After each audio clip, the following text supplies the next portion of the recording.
Bismillahirrahmanirrahim. Assalamualaikum warahmatullahi wabarakatuh. Pertama-tama, marilah kita panjatkan puji syukur kehadirat Allah Subhanahu wa Ta'ala karena telah memberikan rahmat, kesehatan, dan keselamatan. Tak lupa salawat serta salam semoga tetap tercurahkan kepada junjungan kita Rasulullah Shallallahu Alaihi Wasallam. Baiklah, untuk mengefisienkan waktu, izinkan saya untuk mempresentasikan mind mapping saya yang berjudul Rabies. Rabies adalah sebuah penyakit akibat virus yang ditularkan kepada manusia melalui air liur hewan yang terinfeksi virus rabies. Pada umumnya, penyebaran terjadi melalui gigitan dan hewan yang bersangkutan. Rabies disebabkan oleh virus yang umumnya ditularkan dari anjing melalui gigitan, cakaran, atau air liur. Selain anjing, hewan yang dapat membawa virus rabies dan menularkannya ke manusia antara lain kera, kucing, musang, dan kelinci. Pada kasus yang jarang terjadi, penularan rabies juga dapat terjadi dari manusia ke manusia, yaitu melalui transplantasi organ. Gejala rabies biasanya muncul sekitar 30-90 hari setelah penderita tergigit hewan yang terinfeksi. Hal ini dapat membuat diagnosis rabies sedikit susah, karena penderita bisa saja lupa telah tergigit atau tercakar hewan rabies. Gejala awal yang dapat muncul meliputi demam, kesemutan pada luka gigitan, dan sakit kepala. Selain keluhan itu, ada beberapa gejala lanjutan yang dapat dialami oleh penderita rabies, seperti kram otot, sesak nafas, dan halusinasi. Nah, gejala lanjutan tersebut menjadi tanda bahwa kondisi pasien semakin memburuk. Rabies merupakan penyakit yang sangat berbahaya. Begitu gejalanya muncul, dapat dipastikan virus rabies sudah menginfeksi otak, sehingga kondisi penderita bisa memburuk dengan cepat. Akibatnya, penderita dapat mengalami komplikasi seperti gagal nafas, koma, henti jantung, dan kematian. Cara penyebarannya yaitu melalui sengatan serangga ataupun gigitan hewan yang sudah terinfeksi. Meski berbahaya, rabies adalah penyakit yang dapat dihindari.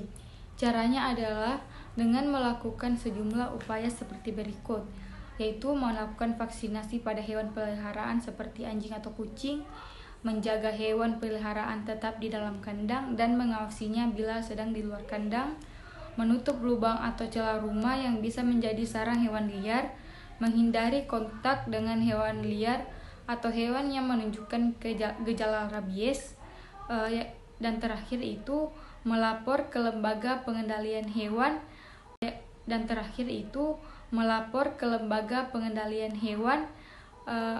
jika muncul hewan-hewan liar. Rabies perlu ditangani segera setelah paparan terjadi.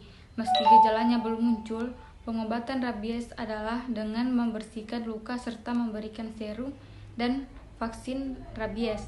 Tujuannya untuk membantu sistem kekebalan tubuh melawan virus rabies sehingga infeksi dan peradangan pada otak dapat dicegah.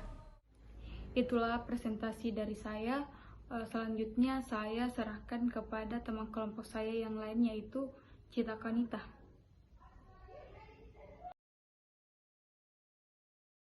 Baik, sebelumnya saya ucapkan terima kasih atas kesempatannya.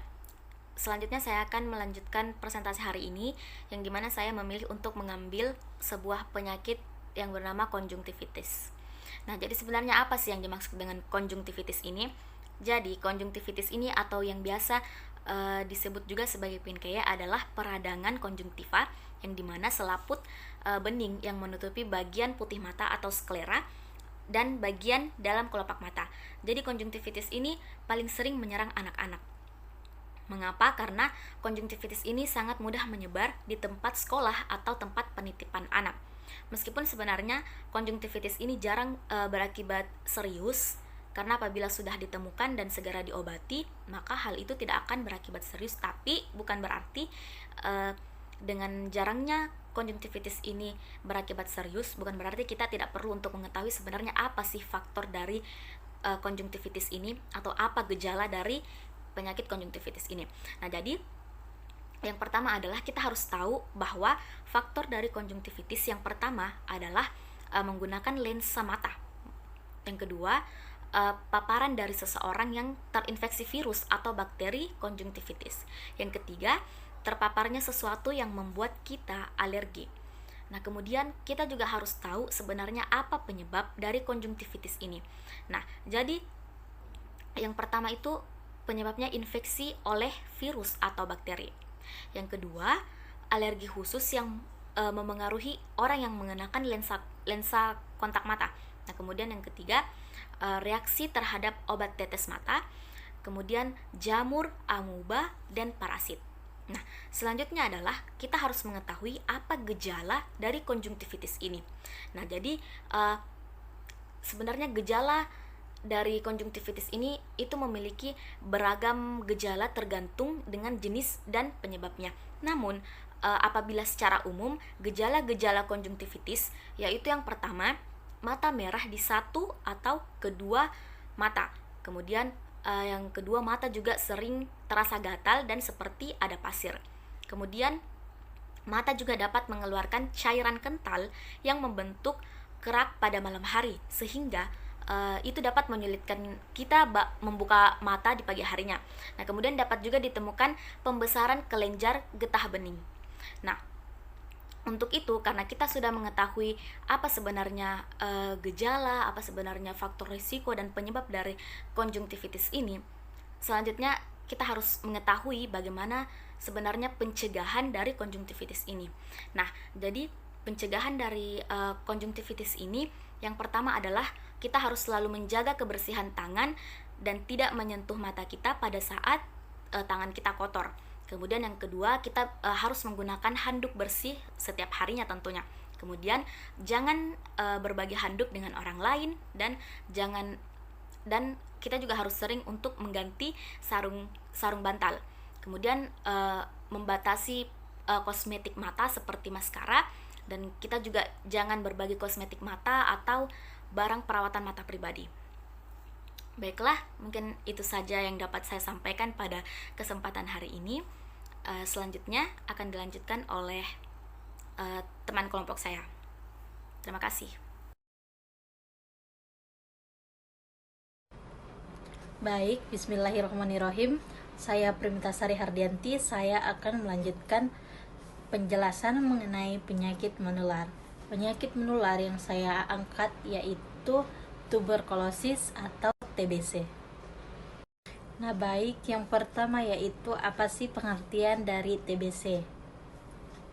Nah, baik, TBC merupakan suatu penyakit radang parenkim paru karena infeksi bakteri Mycobacterium tuberculosis dan juga Mycobacterium bovis.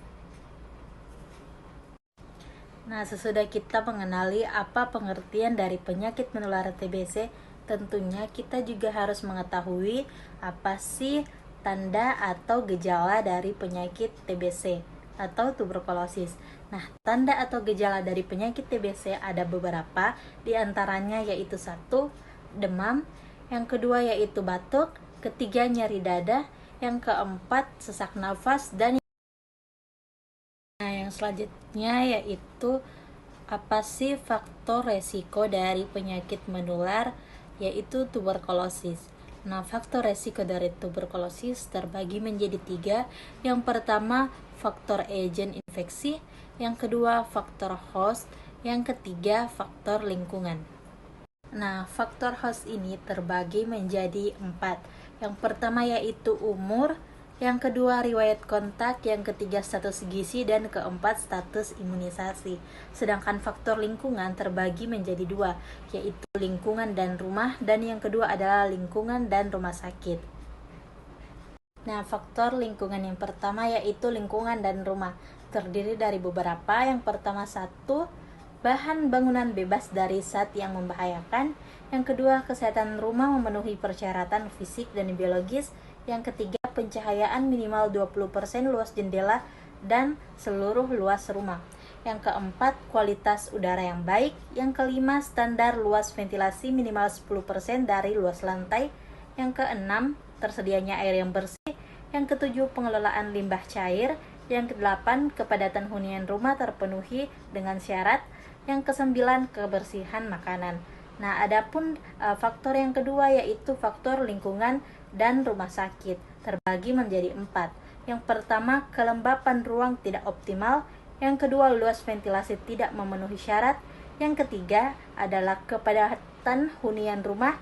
Dan yang terakhir, nah selanjutnya yaitu kita harus mengetahui bagaimana cara pencegahan penyakit menular ini. Cara pencegahan penyakit menular tuberkulosis banyak. Jadi antaranya adalah yang pertama, tutup mulut saat bersin, batuk, dan tertawa, atau lebih baik mengenakan masker apabila kita sedang sakit. Yang kedua, tidak membuang dahak atau meludah di sembarangan tempat. Yang ketiga, pastikan rumah memiliki sirkulasi udara yang baik, misalnya dengan sering membuka pintu dan jendela agar udara segar serta sinar matahari dapat masuk. Dan jangan tidur sekamar dengan orang lain sampai dokter menyatakan TBC yang Anda derita tidak lagi menular. Nah, baik, setelah kita mengetahui pengertian, tanda dan gejala faktor resiko serta cara pencegahannya, perlu kita ketahui bagaimana cara penyakit ini menular. Nah, cara penularan dari penyakit tuberkulosis yaitu yang pertama, penularannya melalui pernapasan. Berdekatan dengan penderita TBC dapat memungkinkan kita untuk tertular. Yang kedua yaitu ketika penderita TBC batuk pun bisa jadi merupakan sarana penularan TBC. Dan yang ketiga, selain itu yang sudah saya sebutkan tadi, penggunaan barang pribadi secara bergantian dengan penderita TBC aktif seperti gelas dan sendok dan garpu pun dapat menjadi jembatan penularan penyakit menular TBC. Nah, selanjutnya yang terakhir yaitu apa sih penyebab dari penyakit TBC ini agar kita bisa terhindar. Nah, yang pertama penyebab dari penyakit TBC yaitu bakteri yang menyebar di udara melalui semburan air liur dari batuk atau bersin, pengidap TB. Nama bakteri TB adalah Mycobacterium tuberculosis. Dan yang kedua adalah pecandu narkoba, yang ketiga para perokok dan para petugas medis yang sering berhubungan langsung dengan pengidap TBC ini. Nah, baik, itulah tadi video dari kelompok kami, kelompok 6, yaitu video dari Nurul Astria, Cita Konita, dan saya sendiri Primintasari Hardianti. Kurang dan lebihnya mohon dimaafkan. Wabillahi taufiq wal hidayah. Wassalamualaikum warahmatullahi wabarakatuh.